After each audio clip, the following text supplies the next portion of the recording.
السلام عليكم ورحمة الله وبركاته. الحمد لله الذي نزل الفرقان على عبده ليكون للعالمين نذيرا، الذي له ملك السماوات والأرض ولم يتخذ ولدا ولم يكن له شريك في الملك وخلق كل شيء فقدره تقديرا، والصلاة والسلام على نبينا محمد الذي أرسله ربه شاهدا ومبشرا ونذيرا وداعيا إلى الله بإذنه وسراجا منيرا. أما بعد، أعوذ بالله من الشيطان الرجيم. بسم الله الرحمن الرحيم. يا أيها الذين آمنوا اذكروا الله ذكرا كثيرا وسبحوه بكرة وأصيلا।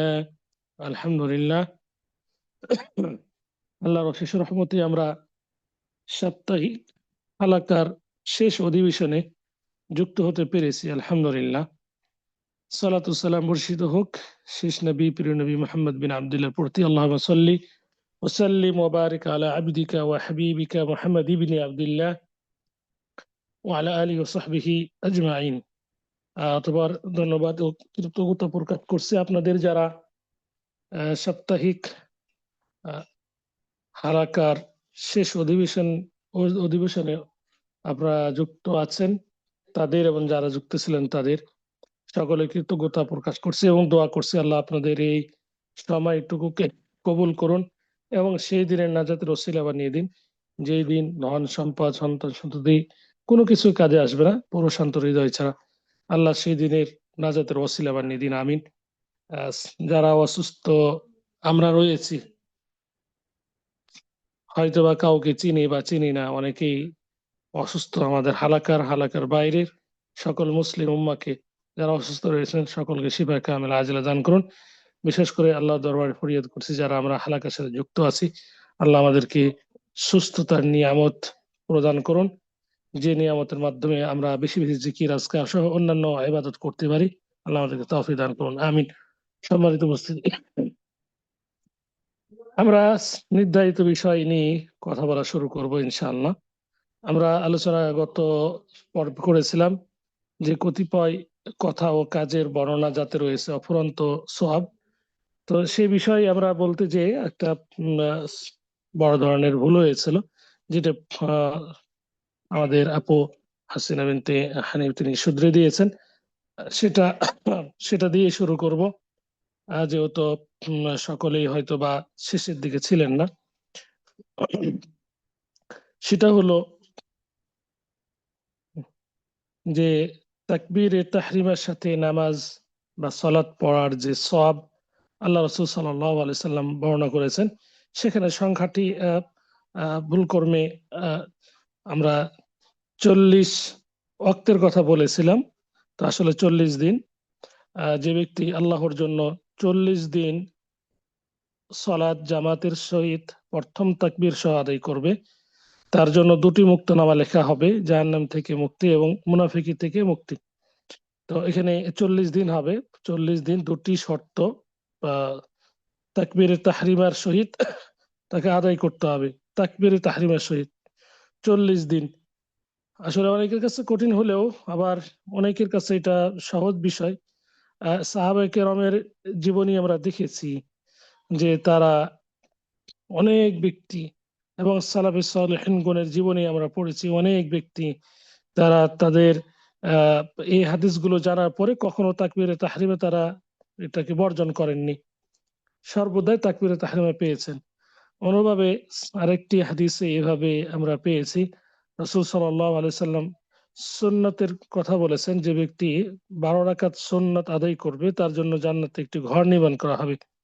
এই হাদিসটি শোনা মাত্রই যত সাহাবী শুনেছেন তাদের অধিকাংশই সাহাবী, বিশেষ করে একজন সাহাবী, এই মুহূর্তে নামটি আমার গবেষণা করতে সময় পাই নাই, এটা উচিত ছিল। তো একজন সাহাবীর কথা এভাবে এসেছে, যখন থেকে এই সাহাবী এই হাদিসটি শুনেছেন তখন থেকে কখনোই তিনি ওই 12 রাকাতকে বর্জন করেননি, সর্বদা 12 রাকাত পড়েছেন। তো সুন্নতকে তারা সেভাবে গুরুত্ব দিয়েছেন। তো তো তাকবীরে তাহরিমের সহিত যে ব্যক্তি 40 দিন সালাত আদায় করবে জামাতের সহিত, তার দুটি মুক্তনামা লেখা হবে জাহান্নাম থেকে এবং মুনাফিকি থেকে। তো আল্লাহ আমাদেরকে জীবনে একবার হলেও আল্লাহ আমাদেরকে যেন তৌফিক প্রদান করেন, আমিন। আরেকটি সওয়াবের কথা, যেটি আমল ছোট হলেও সওয়াবটি তার অনেক বড়, সেটি কথা উল্লেখ করব। সেটি হলো বাজারে প্রবেশের দোয়া, দোয়া পাঠ করার ফজিলত। বাজারে প্রবেশের যে দোয়া পাঠের যে ফজিলত রয়েছে এটা আমরা অনেকেই জানি, কিন্তু মানে শয়তানের ওয়াসওয়াসায় আমরা অনেকেই এই দোয়াটি পাঠ করি না, অথচ এর যে সোয়াব এটা কিন্তু অতুলনীয় সোয়াব। আল্লাহ রাসূল সাল্লাল্লাহু আলাইহি সাল্লাম বলেছেন, লা ইলাহা ইল্লাল্লাহ ওয়াহদাহু লা শারীকা লাহু লাহুল মুলক ওয়া লাহুল হামদু ইউহয়ি ওয়া ইউমীত বিয়াদিহিল খায়র।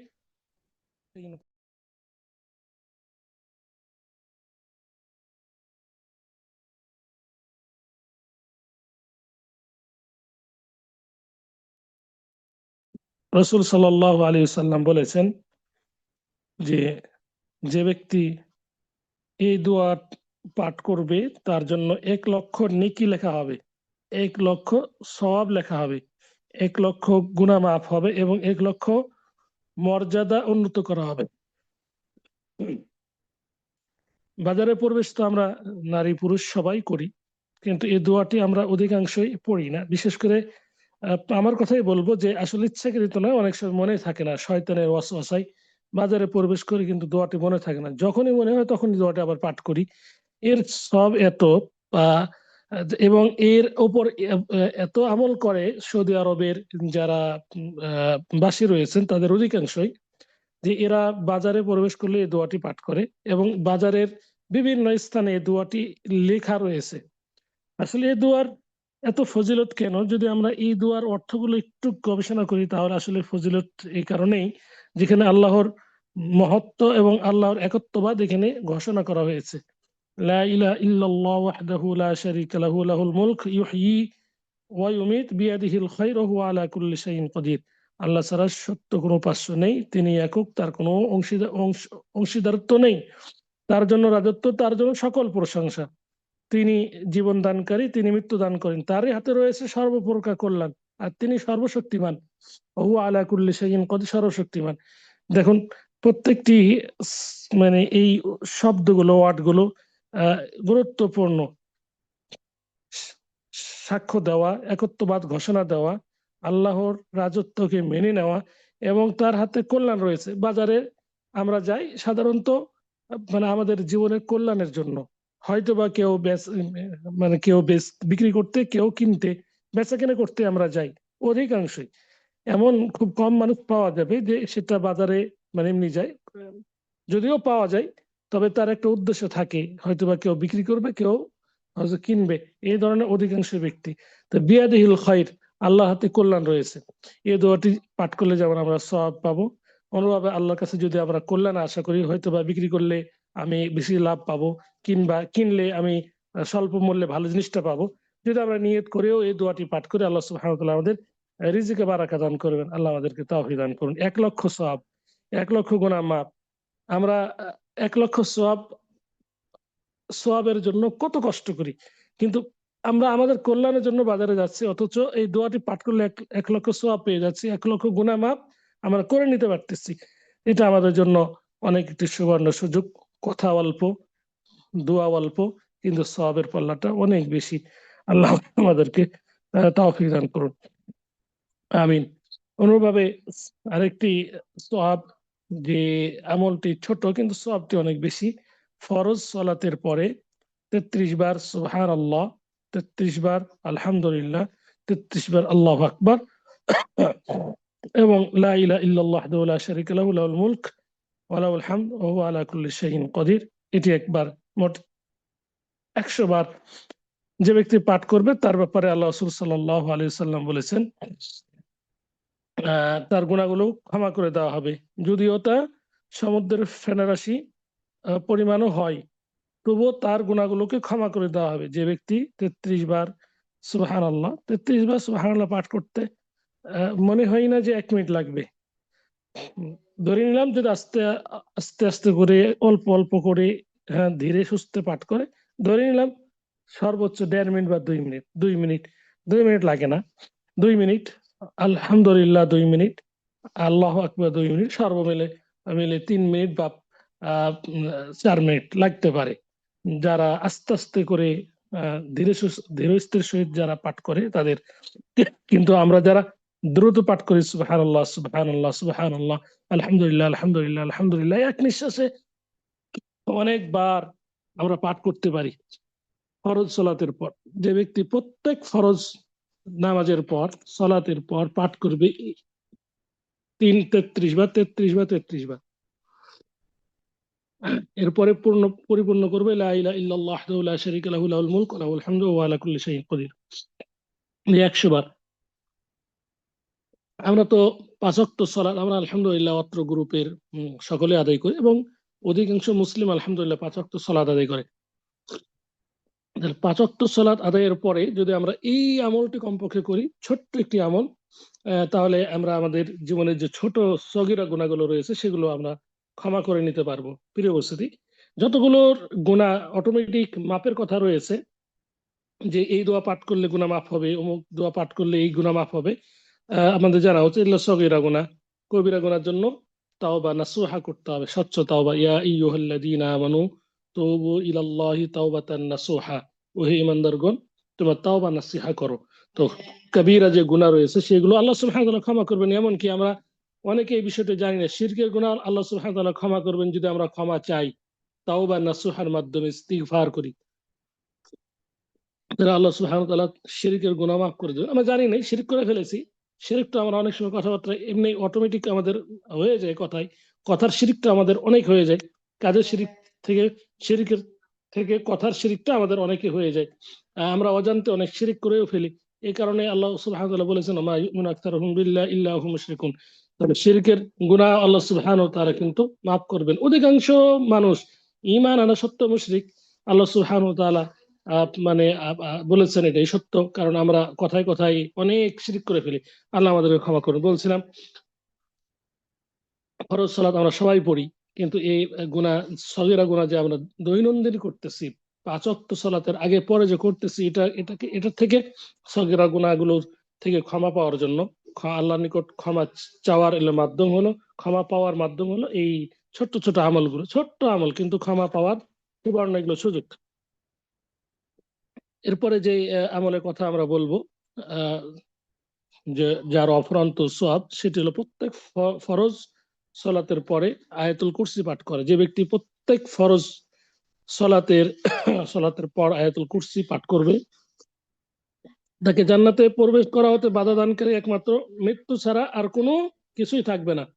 হাদিসগুলো একেবারে সহিহ। আয়াতুল কুরসি পাঠ করতে কতক্ষণ লাগবে যারা আমরা জানি, হয়তো বা 30 সেকেন্ড বা 1 মিনিট, এর উপরে তো লাগার কথা না, কারণ আমরা যারা কোরআন তেলাওয়াত করি, বিশেষ করে যারা হাফেজ বা এই ধরনের হেফজ করেছি, এক পৃষ্ঠা পড়তে আমাদের 1 মিনিট লাগে না। এক পেজ 15 লাইন, 15 লাইন পড়তে আমাদের 1 মিনিট সময় লাগে না। এখানে মাতগুলো সব ঠিক থাকে। 20 মিনিট আমরা 20 পেজ পড়তে পারি আলহামদুলিল্লাহ। আরো অনেকেই কম 12 মিনিটে পারে, কিন্তু 12 মিনিটে মাত গুণনা একটু ঠিক থাকে না, অনেক সময় একটু এলোমেলো হয়ে যায়। আমরা যখন ইয়াদ করেছি তখন আমরা 10 মিনিটের 9 মিনিটও পড়েছি। তো এটা আসলে ঠিক না, আমরা বুঝি না, ইয়াদের জন্য পড়েছি, আল্লাহ আমাদের ক্ষমা করুন। কিন্তু মাত গুণনা ঠিক রেখে যার যতটুকু যে যে মাদের যতটুকু পরিমাণ টেনে পড়তে হবে, যেটা ছাড় আছে সেটা ছাড় দিয়ে পড়লে 1 মিনিট সময় লাগে না। তো 1 মিনিট আয়াতুল কুরসি ধরে নিলাম 1 মিনিট, সর্বোচ্চ 1 মিনিট লাগবে না, 30 সেকেন্ড বা 1 মিনিট। 1 মিনিটের আমলের বিনিময়ে এতটুকু আমরা সওয়াব পাচ্ছি। জান্নাতে প্রবেশ করতে মৃত্যু ছাড়া আর কোনো বাধা থাকবে না, কোনো বাধা থাকবে না। তো অতএব এই এখানে একটু স্মরণ করিয়ে দিচ্ছি, সেটা হলো যে আহ, আহ, সগীরা গুনাহগুলো আল্লাহ ক্ষমা করবেন। হ্যাঁ, কবিরা গুনাহগুলো আল্লাহ সুবহানাহু ওয়া তাআলা যাকে ইচ্ছা তাকে ক্ষমা করবেন, যাকে ইচ্ছা ক্ষমা করবেন না। আহ, আর বান্দার হক কিন্তু আল্লাহ সুবহানাহু ওয়া তাআলা ক্ষমা করবেন না। মৃত্যু হলেও যে ব্যক্তি আয়াতুল কুরসি পাঠ করছে ঠিক, কিন্তু বান্দার হক মেরে খেয়েছে, সেটা হিসাব দিতে হবে, সেটা হিসাব অবশ্যই দিতে হবে। অন্য হাদিসের মাধ্যমে আমরা জানতে পারি যে যে বান্দার হকটি আল্লাহ সুবহানাহু ওয়া তাআলা এটা ক্ষমা করবেন না। আমরা যেহেতু অল্প আলোচনা করব সেই দিকে আমরা দ্রুত একটু যাচ্ছি। অসুস্থ ব্যক্তিকে দেখতে যাওয়ার সব অনেক অনেক ফজিলত। রাসূল সাল্লাল্লাহু আলাইহি সাল্লাম বলেছেন যে যদি কোনো ব্যক্তি সকালে যদি কেউ কোনো অসুস্থ মুসলিম ব্যক্তিকে দেখতে যায়, তাহলে সন্ধ্যা পর্যন্ত 70,000 ফেরেশতা তার জন্য রহমতের দোয়া করতে থাকে। আবার যদি সন্ধ্যায় সে উক্ত কাজ করে, তবে সকাল পর্যন্ত 70,000 ফেরেশতা তার জন্য রহমতের দোয়া করতে থাকে। আর জান্নাতে তার জন্য নানা রকমের ফলমূল প্রস্তুত থাকবে। হাদিসটি সহিহ সহিহুল জামি', ইমাম আলবানী হাদিসটিকে রাহিমাহুল্লাহ তিনি সহিহ বলেছেন। তো অসুস্থ ব্যক্তিকে দেখতে যাওয়া, তার সেবা করা, এগুলো হচ্ছে আমাদের মানে আমাদের কাছে এগুলো তুচ্ছ মনে হলেও হাদিসের ভাষায় এগুলো কিন্তু অনেক সব, অনেক অনেক সব। ফেরেশতা যদি বা মালাইকা যদি রহমতের দোয়া করে, তাহলে অবশ্যই আল্লাহ সুবহানাহু ওয়া তাআলা সেটি কবুল করবেন। তো সকাল সকাল সন্ধ্যায় কতই না রোগী আমাদের রয়েছে, কতই না আত্মীয় স্বজন, নিকটতম অসুস্থ ব্যক্তি রয়েছে, বিছানায় পড়ে আছে, যার সাথে আমাদের দৈনন্দিন দেখা হতো, প্রতিনিয়ত দেখা হতো, কিন্তু বিছানায় পড়ে আছে, আমরা কিন্তু যাই না। সে দেখার জন্য অনেক অনেক চেষ্টা করে, তার মনে অনেক মানে চাই আমি অমুক ব্যক্তি দেখবো, কিন্তু সে দেখতে পাই না। আমরা মানে বিশেষ করে আমরা বাঙালি জাতি বিপদে পড়লে বুঝতে পারি যে আমার বন্ধু কয়জন আছে। তো আসলে আহ, অসুস্থ ব্যক্তি এটা চাই যে আমার বন্ধুরা আসুক, আমার কাছে আসুক, আমার সাথে কথা বলুক, আমার জন্য দোয়া করুক, এটা তারাও চায়। তো অথচ আমরা যাই না। যদি আমরা, হ্যাঁ, আমরা বলি আমাদের কাজ আছে, আমাদের ব্যস্ততা আছে, বিভিন্ন ধরনের আমরা অজুহাত দেখাই, অথচ আমরা যেতে পারি। এক বন্ধুর সাথে আমার প্রতিনিয়ত প্রায় দেখা হতো, এই ধরনের আমাদের অনেক আছে। যে যে অসুস্থ, হঠাৎ দেখি না কেন, আহ, একটু খোঁজ খবর নেওয়া, সে অসুস্থ, তাকে সেবা করা, হ্যাঁ, তার জন্য ফলমূল নিয়ে যত সম্ভব, যতটুকু সম্ভব তাকে একটু মানে আপ্যায়ন করা।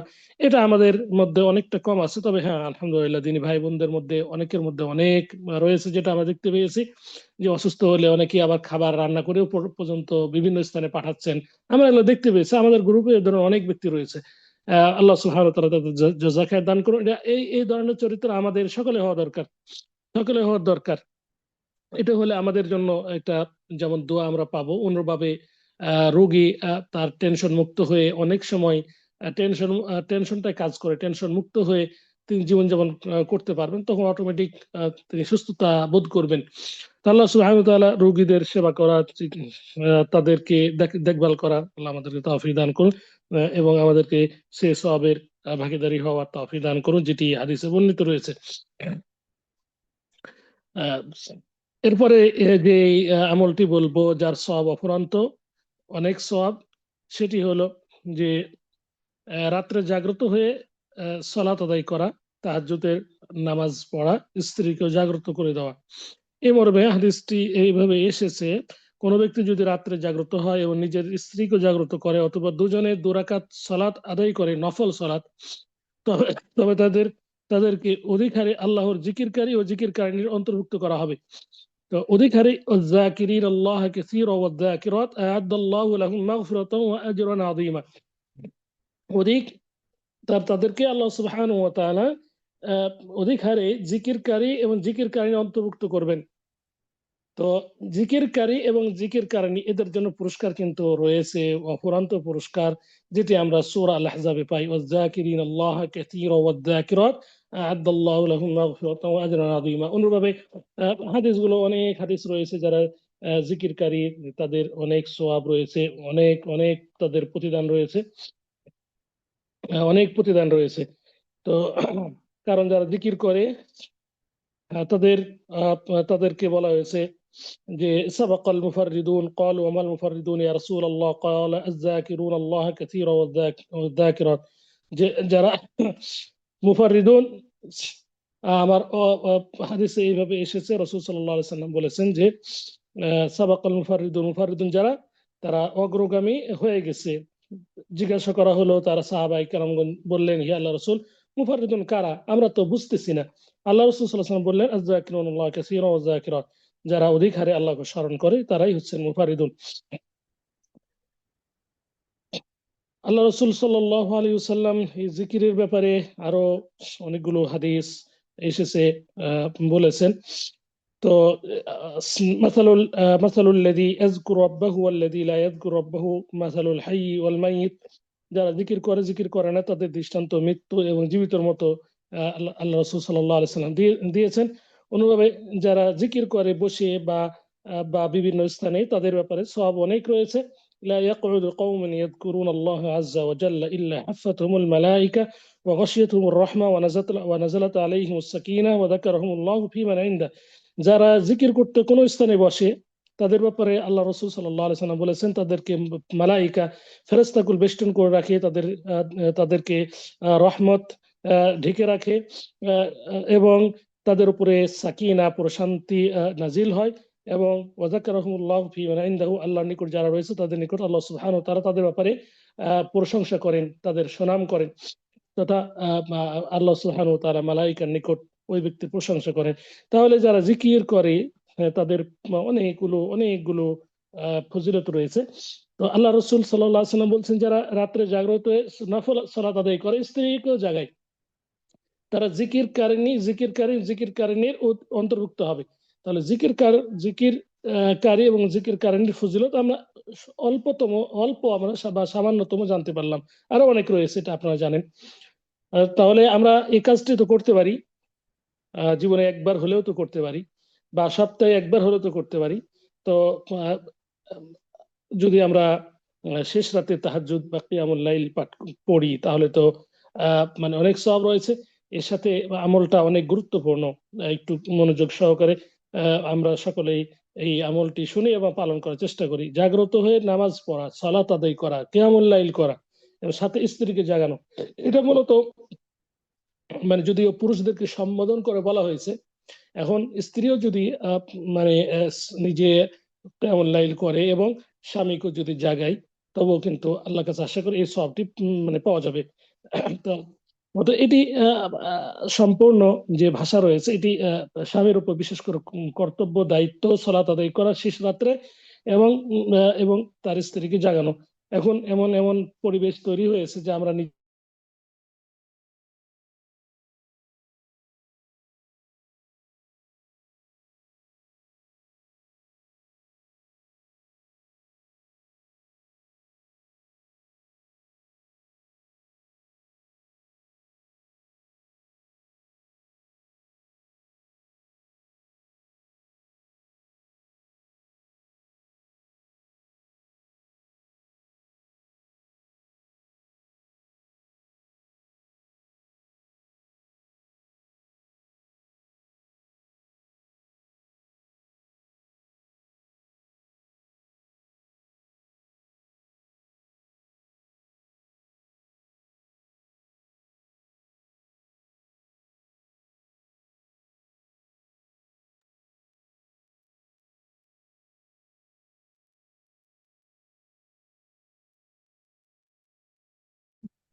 দুঃখিত, আমার মোবাইলে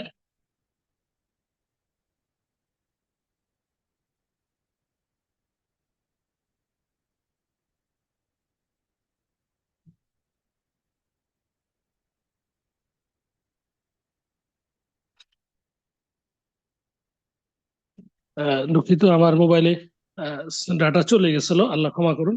যে বলছিলাম যে আমাদের অনেক ভাই রয়েছেন যে মানে বছরের পর বছর চলে যাচ্ছে জীবনে, তিনি নিজে তাহাজ্জুদ বা কিয়ামুল লাইল করেন না, তার স্ত্রী কিভাবে জাগাবেন? অথচ সলাতের আদেশ, নিজে সলাত আদায় করা এবং পরিবার পরিজনকে সলাত আদায়ের নির্দেশ প্রদান করা হয়েছে। ওয়ামুর আহলাকা বিসসালাত, আল্লাহ সুবহানাহু ওয়া তাআলা নবীকে আদেশ প্রদান করছেন যে তুমি তোমার ফ্যামিলিকে আদেশ করো সলাতের জন্য। ওয়ামুর আহলাক, তোমার ফ্যামিলিকে আদেশ করো সলাতের জন্য। ওয়াসতাবির আলাইহা, এবং সেখানে একেবারে এর উপরে অটল থাকো। সলাতের আদেশ আল্লাহর নবীকে আল্লাহ মানে করেছেন যে তুমি তোমার ফ্যামিলিকে সলাতের আদেশ করো। তো আমাদের অনেক ভাই রয়েছেন যারা বছরের পর বছর মানে সবাই পেয়েছে, কিন্তু ফরজ সালাত আদায় করলেও কখনো আহ, মানে কিয়ামুল লাইলের সেটা আদেশ করে না, সেটাও কিন্তু আদেশ করতে হবে, নিজে যেমন পড়তে হবে আদেশ করতে হবে। যদিও এটা ফরজ সলাৎ, কিন্তু এর মধ্যে অনেক সলাৎ অন্তর্ভুক্ত এখানে। নওয়াফিল থেকে শুরু করে যতগুলো সলাৎ রয়েছে সেগুলোর ব্যাপারে স্বামীর দায়িত্ব হলো স্ত্রীকে আদেশ করবে, পরিবার পরিজনকে আদেশ করবে, বিশেষ করে সন্তানদেরকে আদেশ করবে। সন্তানরা ঘুমিয়ে আছে, আর স্বামী বা বা সরি, সন্তান ঘুমিয়ে আছে, বাবা বাবা কিছুই বলে না, বয়স হয়ে গেছে বলছে না, ছোট হয়ে আছে, অথচ সপ্তম বৎসর বয়সে যখন উপনীত হয় তখন আদেশ করতে হবে। আদেশ করার নির্দেশ আছে, মরু আওলাদাকুম বিসসালাতি ওয়া হুম আবনাউ সাবঈ সিনিন। দশম বছর, দশম বছরে যখন পড়ে যাবে সালাত আদায় না করলে প্রহার করার কথা নির্দেশ প্রদান করা হয়েছে, অথচ আমরা অনেকেই আমরা আমাদের সন্তানদেরকে সেভাবে আদেশ করি না, ফ্যামিলিদেরকে আদেশ করি না। আল্লাহ আমাদেরকে ক্ষমা করুন। অফুরন্ত সব সবের কথা সেটি নফল সলাতের, আর যদি সেটা ফরজ হয় তাহলে এর সব কি হবে? আল্লাহ সুবহানাহু ওয়া তাআলা আমাদেরকে সেভাবে মানার বুঝার তৌফিক দান করে, আমিন।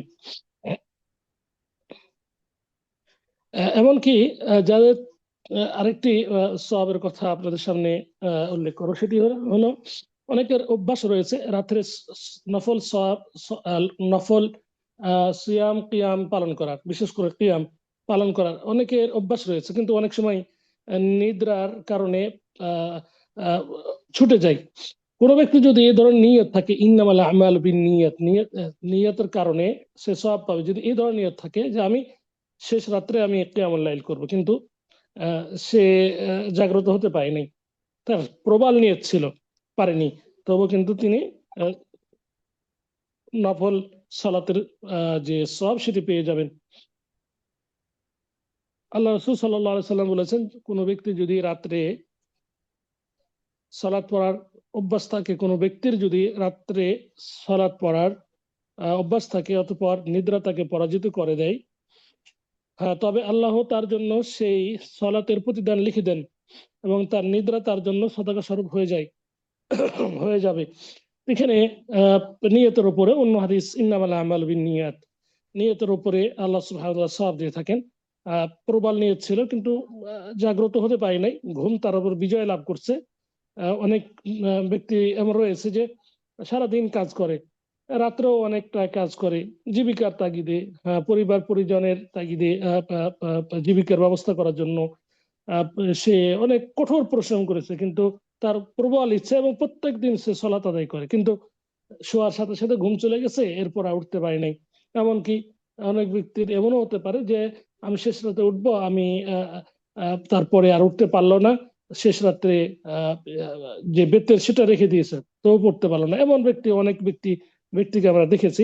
তো তার ক্ষেত্রেও কোনো গুনাহ হবে না, বরং তার সওয়াব হবে এই হাদিসের ভিত্তিতে। এবং ছুটে যাওয়া বেতেরকে সে পরবর্তীতে দুই রাকাত, এক রাকাতের স্থানে বা বেজরের স্থানে জোর করে সেটা আদায় করে নেবে কাজা হিসাবে। আল্লাহ সুবহানাহু ওয়া তাআলা তার সওয়াব তার সওয়াব পরিপূর্ণ দিবেন।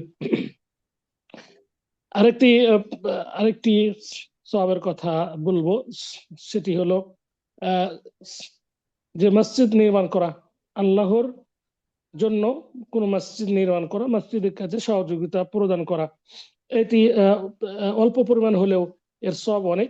জান্নাতে আল্লাহ সুবহানাহু ওয়া তাআলা তার তার জন্য একটি ঘর নির্মাণ করবেন। কাজটি ছোট, হয়তোবা সামর্থ্য অনুযায়ী সে দান করেছে, বুঝতেও পারিনি আল্লাহ সুবহানাহু ওয়া তাআলা তার জন্য জান্নাতে ঘর নির্মাণ করে ফেলেছেন, সেটা বুঝতেও পারবে না। বুঝতে পারো তখন যখন সে এই অনুদানের কারণে, এই টাকার কারণে জান্নাতে আল্লাহ সুবহানাহু ওয়া তাআলা তাকে প্রবেশ করাবেন। কিন্তু রাসূল সাল্লাল্লাহু আলাইহি সাল্লাম ভাষাগুলো সত্য, মেসেজগুলো সত্য। আল্লাহ রাসূল সাল্লাল্লাহু আলাইহি সাল্লাম বলেছেন, যে ব্যক্তি আল্লাহর সন্তুষ্টির জন্য পাখির বাসার নেই তথা ছোট আকারে একটি মসজিদ তৈরি করবে, আল্লাহ তার জন্য জান্নাতে একটি ঘর নির্মাণ করবেন। অন্যভাবে বলেছেন রাসূল সাল্লাল্লাহু আলাইহি সাল্লাম, মান বানা লিল্লাহি মসজিদান বানাল্লাহু লাহু বাইতান ফিল জান্নাহ, যে ব্যক্তি আল্লাহকে রাজি খুশি করার জন্য, শুধুমাত্র আল্লাহর জন্য, লিল্লাহ, এখানে লিল্লাহ লাম এটা জন্য বোঝায়, খাস আল্লাহর জন্য, নির্ধারিত আল্লাহর জন্য যে ব্যক্তি মসজিদ নির্মাণ করবে, আল্লাহ সুবহানাহু ওয়া তাআলা তার জন্য জান্নাতে একটি ঘর নির্মাণ করবেন। আর যে হাদিসটি বাংলাতে বলা হয়েছে যে পাখির বাসার নেই, ছোট অন্য হাদিসে বলা হয়েছে, এই হাদিসের মানে ভাষাটা কত শব্দ হলো যে পাখির বা বা কবুতরের যে বাসা, সে বাসার নেই, কিংবা কবুতর পাখির যে বাসার মধ্যে যে ডিম পাড়ার স্থান, সেই ডিম পাড়ার স্থানের আর মানে সমপরিমাণ যে ব্যক্তি মসজিদে কোনো অনুদান প্রদান করবে, আল্লাহ তার জন্য জান্নাতে একটি ঘর নির্মাণ করবেন। সুবহানাল্লাহ। ছোট্ট ছোট্ট আমল, কিন্তু তার যার সব অফুরন্ত। জান্নাতে ঘর। তো জান্নাতে ঘর নির্মাণের অনেকগুলো মানে আমল রয়েছে। ইনশাল্লাহ কোনো একদিন আমলগুলো বলবো ইনশাল্লাহ। জান্নাতে ঘর নির্মাণ অনেকের জন্য আল্লাহ সুবহানাহু ওয়া তাআলা জান্নাতে ঘর নির্মাণ করবেন অনেক আমলের বদৌলতে, বিনিময়ে। যেমন আমরা ইতিপূর্বে বললাম, 12 রাকাত দিনে, যে রাত্রে যে ব্যক্তি নফল নফল সালাত আদায় করবে, যেটাকে সুন্নাত রাওয়াত বলা হয়, তার জন্য আল্লাহ সুবহানাহু ওয়া তাআলা জান্নাতে ঘর একটি নির্মাণ করবে। এখানে আরেকটি পেলাম যে যে আল্লাহ সুবহানাহু ওয়া তাআলার উদ্দেশ্যের জন্যই যে ব্যক্তি মসজিদ নির্মাণ করবে, তার জন্য জান্নাতে ঘর নির্মাণ করবে। এটা লম্বা আর্টিকেল আছে, শুধুমাত্র একটা বাহাস আছে যে জান্নাতে কার জন্য ঘর আল্লাহ সুবহানাহু ওয়া তাআলা নির্মাণ করবেন। এরপরে আরেকটি বিষয় বলবো, এটা বলেই হয়তো বা শেষ করব, যে অর্থ ব্যয় করা, যে কোনো কল্যাণমূলক কাজে অর্থ ব্যয় করা, সদাকা করা, এটা অনেক সওয়াব রয়েছে। যারা অর্থ ব্যয় করেন তাদের ব্যাপারে আল্লাহ রাসূল সাল্লাল্লাহু আলাইহি সাল্লাম বলেছেন, প্রতিদিন সকালে দুজন ফেরেশতা অবতরণ করেন, তাদের একজন দানকারীর জন্য দোয়া করে বলেন, আল্লাহুম্মা আতি মুনফিকান খলাফা, হে আল্লাহ, দানকারীর মালে মালে বিনিময় দান করো, তথা দানকারীর ধন সম্পদে বারাকা দান করো, ধন সম্পদকে বৃদ্ধি করে দাও। আর দ্বিতীয় জন কৃপণের জন্য বদদোয়া করেন। দুজন ফেরেশতা অবতরণ করেন প্রত্যেক দিন সকালে, একজন দানকারীর জন্য দোয়া করেন, আরেকজন যার কৃপণ বখিল তার জন্য বদদোয়া করেন। একজন একজন ফেরেশতা দোয়া করেন বারাকাতের, আর একজন বদদোয়া করেন যে তার জন্য ধন সম্পদ নষ্ট হয়ে যায়। তাহলে এখন মানে আল্লাহ আমাদেরকে স্বাধীনতা দিয়েছেন যে যে ব্যক্তি দান করবে, ফেরেশতা তার জন্য দোয়া করবে তার সম্পদ বৃদ্ধির জন্য। আল্লাহুম্মা আতি মুনফিকান খলাফান, হে আল্লাহ, দানকারী মালে বারাকা দান করো। আরেকজন ফেরেশতা যারা বখিলতা করবে, আল্লাহ ধন সম্পদ দিয়েছেন, নিয়ামত দান করেছেন, সম্পদ দান করেছেন, কিন্তু সে বখিলতা করে, তার এই ধন সম্পদ যাতে ধ্বংস হয়ে যায় এই জন্য দোয়া করবে। আল্লাহুম্মা আতি, বদদোয়া করবে, আল্লাহুম্মা আতি মুমসিকান তালাফা, হে আল্লাহ, কিরপরের মাল ধ্বংস করে দাও। তাহলে যারা দানশীল তাদের জন্য ফেরেশতা মালাইকা রহমতের দোয়া করবেন, পাশাপাশি তার রিজিক বৃদ্ধির জন্য, তার ধন সম্পদ বৃদ্ধির জন্য দোয়া করবেন। অনুরূপভাবে যিনি বখিল তার ধন সম্পদ ধ্বংসের জন্য দোয়া করবেন।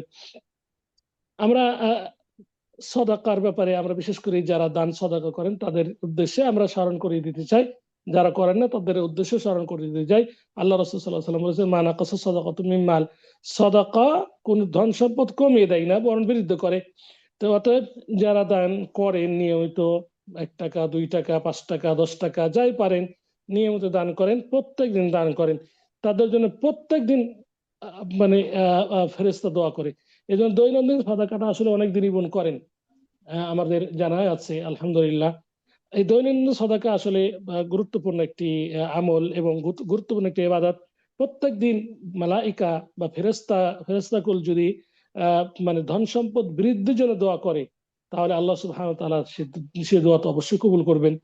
তো তাহলে দান করলে সাদাকা মাল কমে যায় না, বরং ফেরেশতার দোয়ার মাধ্যমে এই দোয়া করতে থাকে, এর মাধ্যমে আল্লাহ সুবহানাহু ওয়া তাআলা ধন সম্পদকে বাড়িয়ে দেন। তাহলে যদি প্রত্যেকদিন সকালে 2জন ফেরেশতা অবতরণ করেন, প্রথম জন আমরা বলবো এইভাবে রহমতের, দ্বিতীয় জন মানে আমাদের বিপক্ষে শাস্তির জন্য দোয়া করতে থাকেন। ধন সম্পদ বৃদ্ধি পাওয়া, সেই মোতাবেক হালাল ভাবে ব্যয় করা, এটা হচ্ছে একটা রহমত। ধন সম্পদ বৃদ্ধি পাওয়া এবং হালাল ভাবে বৃদ্ধি পাওয়া, কিন্তু সেটা বখিলতা করা, এটা হচ্ছে এটা রহমত নয়, বরং এটা শাস্তি, আযাব। যে কোনো সময় ধ্বংস হয়ে যেতে পারে, যে কোনো সময় মালাইকার দোয়া কাজে লেগে যেতে পারে, বড় ধরনের ক্ষতি হয়ে যাবে। আমরা দেখতে পাই বড় বড় গোডাউন আগুন লেগে গেছে, বড় বড় মানে ফ্যাক্টরি ধ্বংস হয়ে গেছে। কেন? এই সব কারণে যে মালাইকা বদদোয়া করছে। অতএব আল্লাহ সুবহানাহু ওয়া তাআলা আমাদেরকে মালাইকার মানে এই যে দোয়া সেটি পাওয়ার তৌফিক দান করুন। আর বদদোয়া থেকে আল্লাহ সুবহানাহু ওয়া তাআলা আমাদেরকে নিরাপদ রাখুন, আমিন। আহ, দান সদাকার ব্যাপারে আপনারা অনেকেই মানে বিস্তারিত জানেন। আল্লাহ সুবহানাহু ওয়া তাআলা আমাদের রিজিকে বারাকা দান করুন, এবং ধন সম্পদ আল্লাহর রাস্তায় ব্যয় করার তৌফিক দান করুন, এবং এর বিনিময়ে আল্লাহ সুবহানাহু ওয়া তাআলা আমাদেরকে জাহান্নামের আগুন থেকে বাঁচার তৌফিক দান করুন, ইত্তাকুন নারা ওয়ালা অবশ্যই আমরা হাদিসকে বাস্তবায়ন করার তৌফিক দান করুন, আমিন। আজকে পর্যন্তই। আকুলু মা ইনদি আল্লাহু আলা ওয়া সাল্লাল্লাহু আলা নবিয়িনা মুহাম্মদ ওয়া আলা আলিহি ওয়া সাহবিহি আজমাইন ওয়া জাযাকুমুল্লাহু খাইরান ওয়া বারাকাল্লাহু ফীকুম। আহ, বেশ কিছু বিষয় বলা হলো, এর মধ্যে হয়তো বা কোনো আমারও ভুল হতে পারে, বা সংশোধনীয় অবশ্যই সংশোধন করে দিবেন। আল্লাহ সুবহানাহু ওয়া তাআলা জাযাকে দান করুন, আমিন। হাসান আপু সহ যারাই শুনেছেন, যদি কোনো মানে ঘাটতি থাকে অবশ্যই সেটাকে পূরণ করে দিবেন, আমিন। সুবহানাকাল্লাহুম্মা ওয়া বিহামদিক আশহাদু আল্লা ইলাহা ইল্লা আনতা আস্তাগফিরুকা ওয়া আতুবু ইলাইক। আসসালামু আলাইকুম ওয়া রাহমাতুল্লাহি ওয়া বারাকাতুহু।